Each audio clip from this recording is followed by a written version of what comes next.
Bonsoir et bienvenue à tous dans cette édition. Au menu de l'actualité ce soir, ce samedi 12 novembre marque l'entrée en vigueur de la mesure sur la baisse des prix des denrées alimentaires. Mais au marché de Tilène, cette baisse n'est pas encore effective chez les commerçants qui attendent que leurs fournisseurs en fassent d'eux-mêmes d'abord. Un reportage à suivre tout à l'heure. Mauvaises conditions sanitaires et difficile accès aux soins des patients hémodialysés étaient en sitting ce matin. Ils réclament une meilleure prise en charge et interpellent les autorités en charge de la santé à suivre les précisions tout à l'heure. Dans notre rubrique portrait de ce soir, c'est un homme qui évolue dans le secteur de la mise en beauté des dames. Baïmodou, son coin au marché HLM est très connu par la gente féminine de la vente de cheveux naturels à l'ouverture de ses salons de coiffure. Il a fini par se faire une place dans ce monde, à suivre son parcours et son quotidien dans ce marché avec Seynabou Babou dans ce journal. Dans article de la semaine, environ 70 000 vies menacées par la pollution et l'érosion côtière à Bargny. Dans des dossiers réalisés par des confrères du site Sénéweb, le non-respect des normes environnementales suscite des interrogations. À suivre le point fin d'édition avec Elhaj Malik Cissé. Bienvenue à toutes et à tous.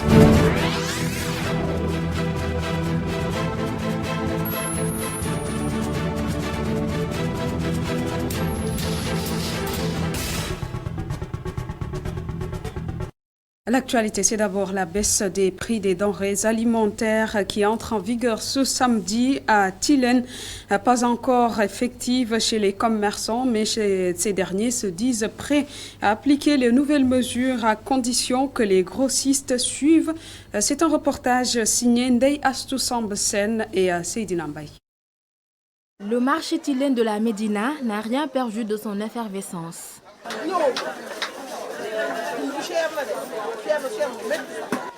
Ici, les prix des denrées de première nécessité, telles que l'huile, le sucre et le riz, ne connaîtront pas de baisse, d'après Moussa Fall, commerçant. La cause, pas de variation du prix de revient.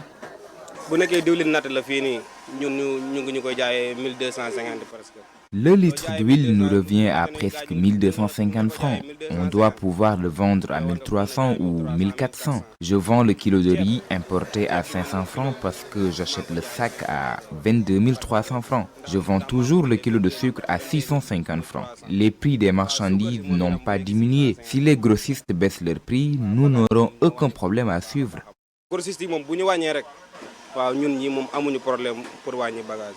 Et pourtant, les nouveaux prix du sucre et du riz sont respectivement fixés à 575 et 375 francs le kilogramme. Fallou, un autre commerçant, se dit lui prêt à obtempérer, à condition que les prix à la source connaissent la même revalorisation. Nous sommes prêts à consentir à une baisse, mais tout dépend du prix de revient. Nous les détaillants ne pouvons pas baisser, c'est aux grossistes de revoir leur prix. Nous ne pouvons quand même pas vendre à perte. Mis sur le banc des accusés, les grossistes seraient les principaux responsables de la flambée des prix selon ces commerçants. Cependant, les grossistes à qui nous avons tendu le micro n'ont pas voulu s'exprimer sur le sujet. Et un accord cadre a été signé entre le ministère de la Pêche et de l'Économie maritime et le ministère du Tourisme et des Loisirs dans le cadre du renforcement du domaine public maritime et pluvial. Ce partenaire va générer plus de 1000 emplois dans le but de rendre plus attractif l'offre touristique balnéaire en rendant également plus sûr le littoral sénégalais. Je vous propose d'écouter le ministre de la Pêche et de l'Économie maritime, Pape Sagna Mbaye. Cette collaboration stratégique vise à développer les usages multiples du plan d'eau et des plages au vu de sécuriser et de promouvoir le tourisme balnéaire. Elle vise également à sensibiliser sur la régulation du séjour des bateaux de plaisance et la diversification de la carte touristique par des services orientés vers les eaux intérieures comme les îles du Salon.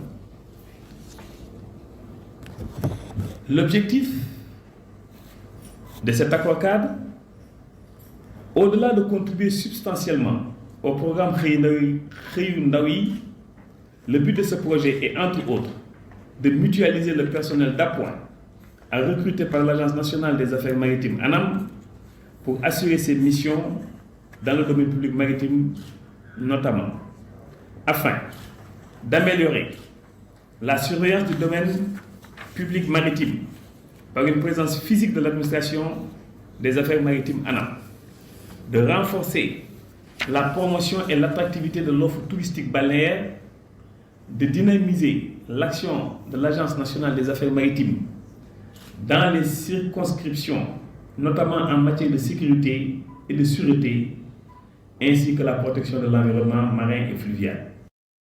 Situation des abattoirs, on en reparle. La SOGAS réagit suite à la menace d'une plainte par les vétérinaires. La SOGAS dit attendre de pied ferme cette plainte et rassure quant à la qualité de la viande. Je vous propose d'écouter les précisions du directeur de la SOGAS, Amadou Galoba, au micro de Boudal Diadj. Je me fais le devoir d'éclairer l'opinion à propos d'une polémique. Il y a un contrat de concession entre l'État du Sénégal et la Société de gestion des abattoirs du Sénégal. La SOGAS assure une prestation de services dans le cadre d'un partenariat public-privé. La SOGAS, obligatoirement, est tenue d'abattre tout animal qui franchit ses portes. Précisément, il s'agit de la saignée, du dépassage et de l'enlèvement du 5e quartier.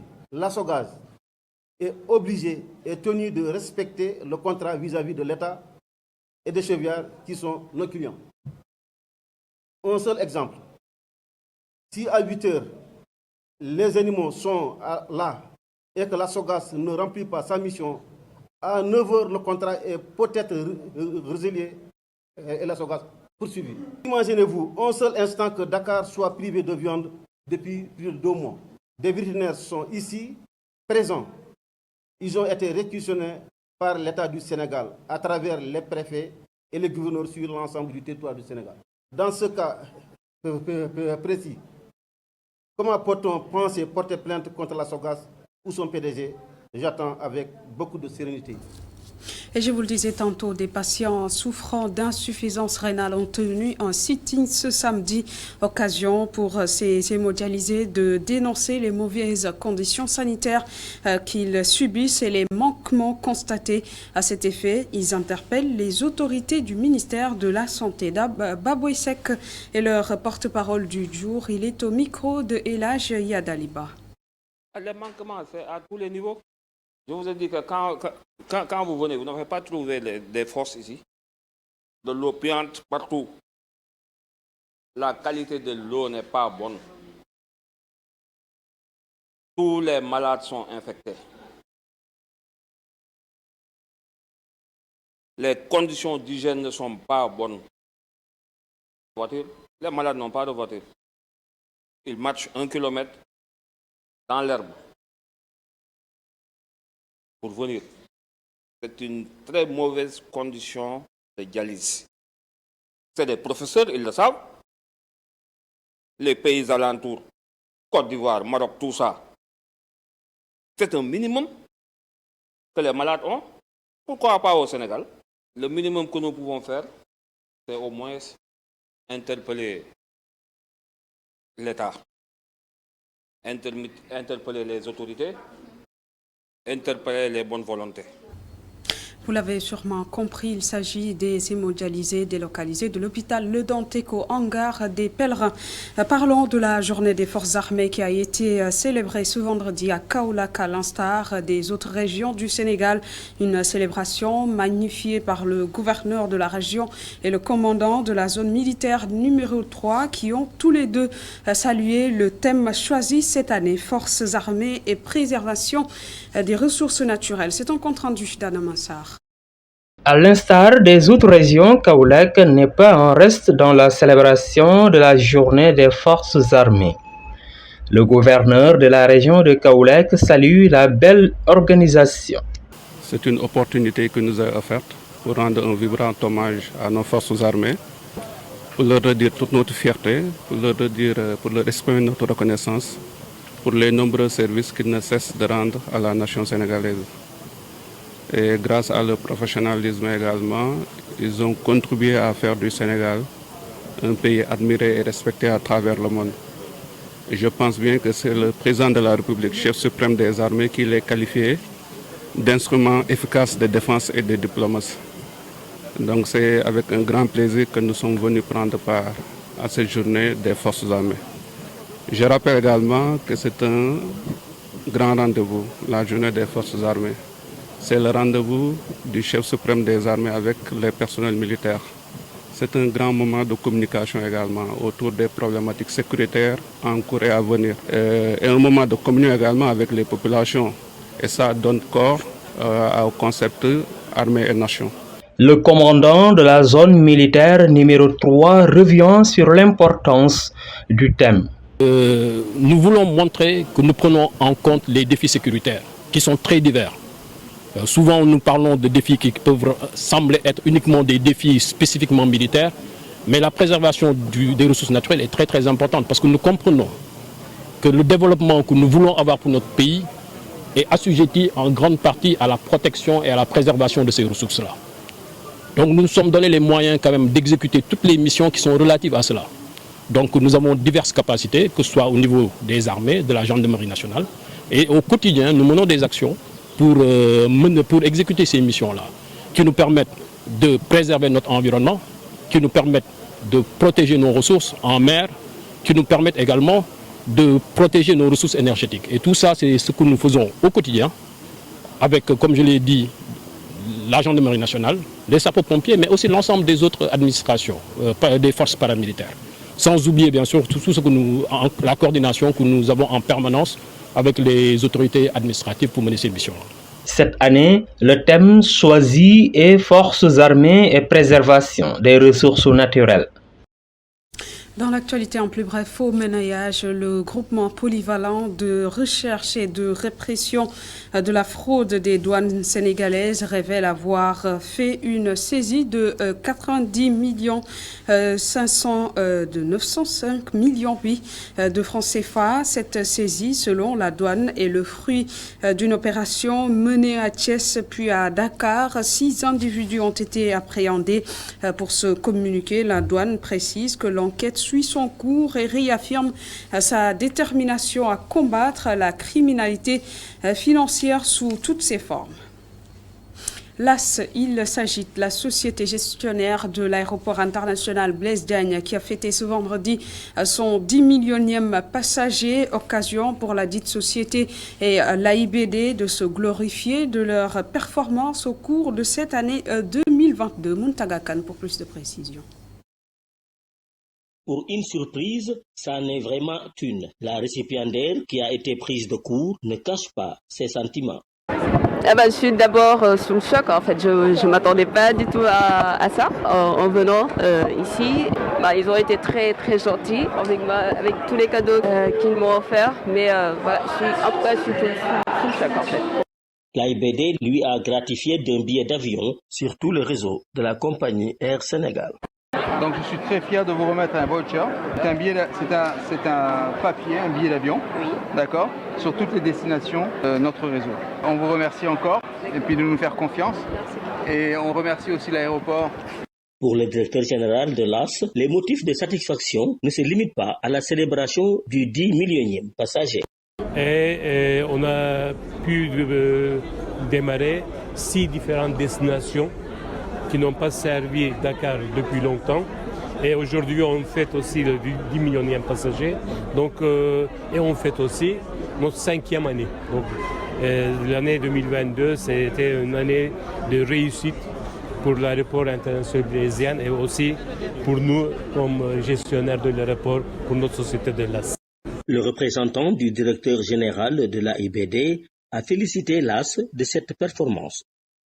Quand on dit 10 millions de passagers, c'est une prouesse et je tiens au nom du directeur général qui n'est pas ici présent à féliciter la société LAS qui a mis tout en œuvre pour aujourd'hui booster ce trafic au niveau de la plateforme internationale Blaise Diagne pour arriver à ce 10 millions de passagers. La fin de la célébration de cette première vague de 10 millions de passagers ouvre la voie à un nouveau décompte. Espérons que les autorités de l'AIBD arriveront très tôt à réaliser encore cet exploit. Dans le portrait de ce soir, je vous le disais tantôt, il est presque connu par toutes les femmes grâce à son emplacement au marché HLM, bien sûr, mais aussi grâce à ses produits très prisés par la gente féminine. Baye Modou, son nom vous dit sûrement quelque chose. Ce trentenaire tient 2 boutiques de vente de cheveux naturels, mais aussi 3 salons de coiffure. Son métier, lui et son équipe, faire rayonner le visage des dames, son parcours et son quotidien retracé dans ce portrait dressé par Mame Seynabou Babou.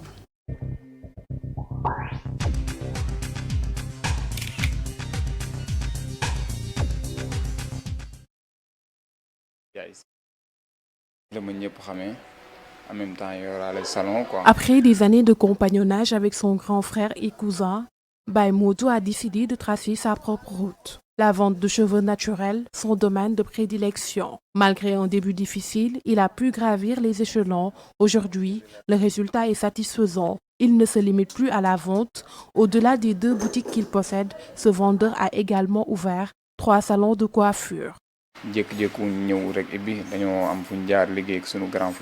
Au début, je travaillais avec mon grand frère. Après quelques années, je l'ai quitté pour collaborer avec un cousin. À un moment, j'ai senti qu'il était temps de voler de mes propres ailes. C'est de là que je suis venu au marché HLM. C'était difficile, certes au début, mais avec beaucoup de persévérance, j'y suis arrivé. La qualité de mes produits ainsi que les prix font que j'ai aujourd'hui beaucoup de clients.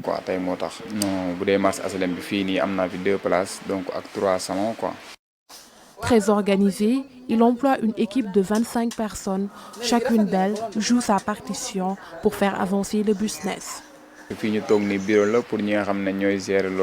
Là où je suis assis, c'est le bureau de ceux qui gèrent les commandes en ligne. Il y a également ceux qui gèrent les posts sur les réseaux sociaux. Et moi, je suis sur place pour vendre aux clients.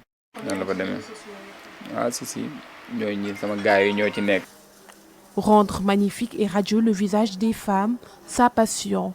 Il ambitionne d'avoir une boutique dans chaque coin du pays. Je veux vraiment avoir des places partout dans le pays, dans chaque secteur, et pourquoi pas avoir même des boutiques hors du pays. Je souhaite être le numéro 1 dans tout ce qui touche à la vente de cheveux, mais aussi tout ce qui a un rapport avec la coiffure des femmes. Ce trentenaire prodigue des conseils à ses camarades jeunes. Baye Modou les invite également à investir et à créer de l'emploi dans le pays.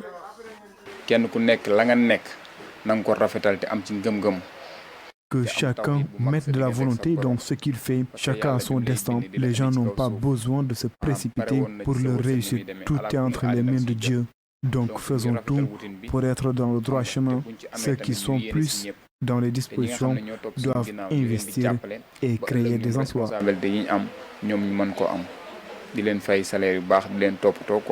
Il est jeune et il a cru en lui. Le chemin n'a pas été facile, mais Baye Modou a été patient. Aujourd'hui, il fait partie des créateurs d'emplois dans notre pays.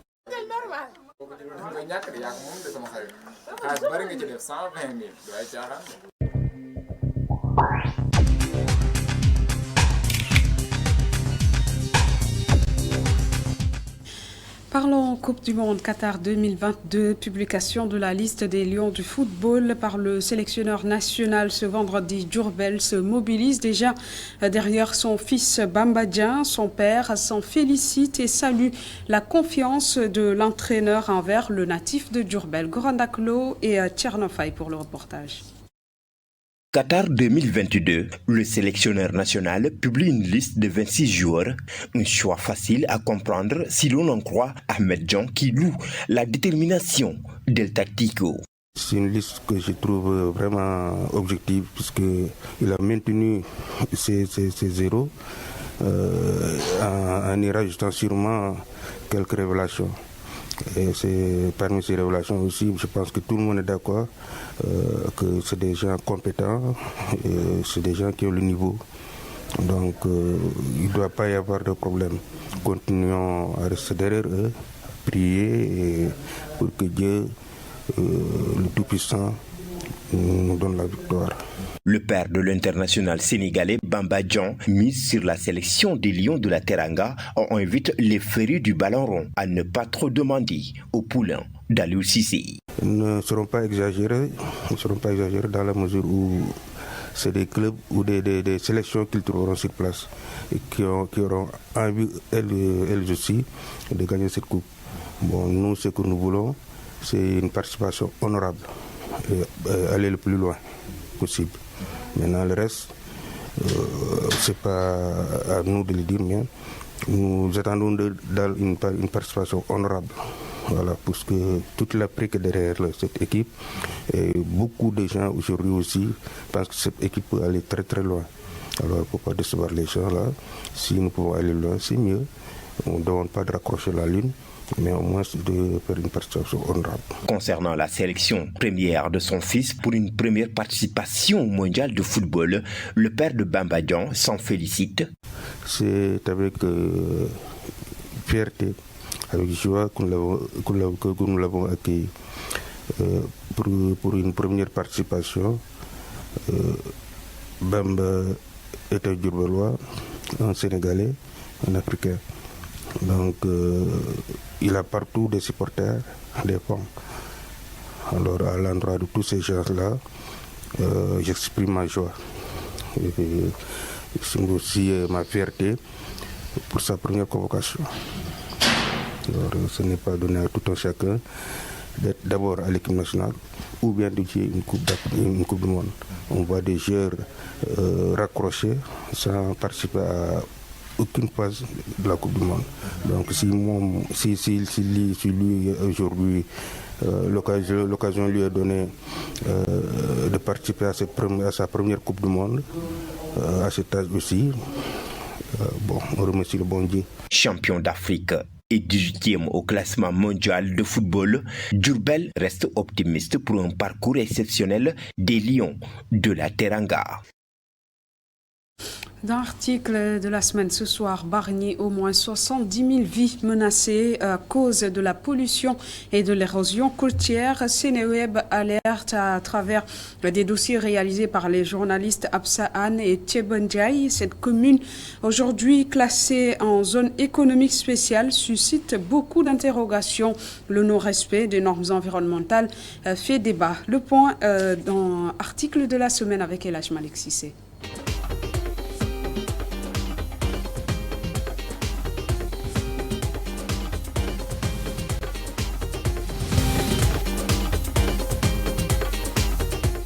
Bargny, plus de 70 000 vies menacées. Sénéweb alerte. La pollution et l'érosion côtière demeurent toujours inquiétantes. Le site d'information en ligne y consacre un large dossier.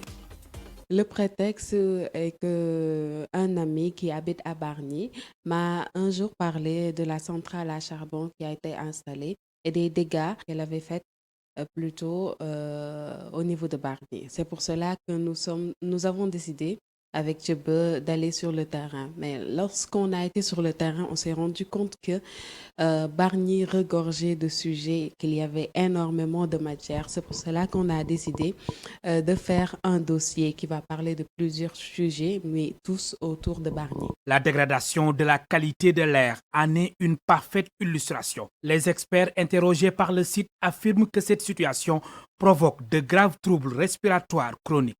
Tout d'abord, il faut préciser que les populations se sont plaintes du fait qu'il n'y avait pas d'études réalisées par les autorités au niveau local ou au niveau étatique pour mesurer en fait le taux de pollution de l'air à Bargny.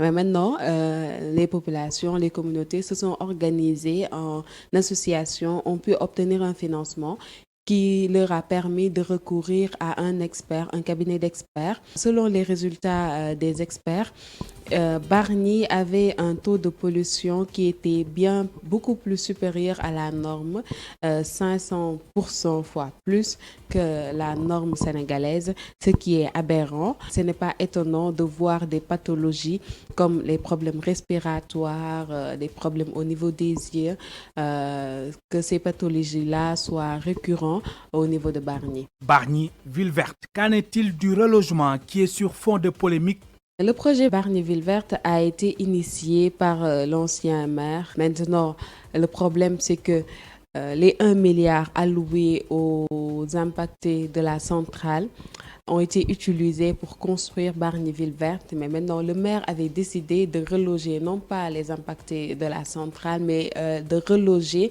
les victimes de l'érosion côtière. Ce qui est, selon les habitants, un détournement d'objectifs. C'est pour cela d'ailleurs qu'ils avaient saisi l'OFNAC et menacent maintenant de poursuivre l'actuel maire qui, selon toujours les populations, a décidé, une fois les parcelles terminées, de les vendre. Entre détournement d'objectifs et bras de fer foncier, l'affaire a finalement viré à une grosse nébuleuse. Seneweb parle de scandale. Effectivement, on peut parler de scandale parce qu'aujourd'hui, beaucoup de familles qui devaient bénéficier de ces fonds pour pouvoir retrouver un logement sont dans des difficultés énormes.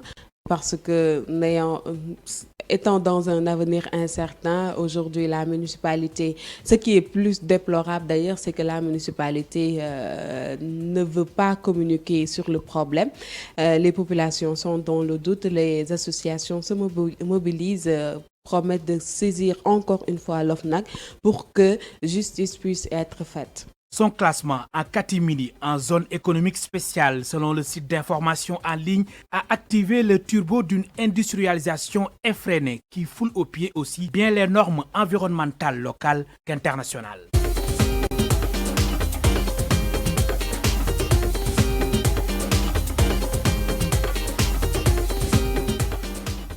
Voilà, mesdames, messieurs, c'est ce qui met un terme à cette édition. Merci de l'avoir suivi et bonne fin de soirée en compagnie des programmes d'ITV.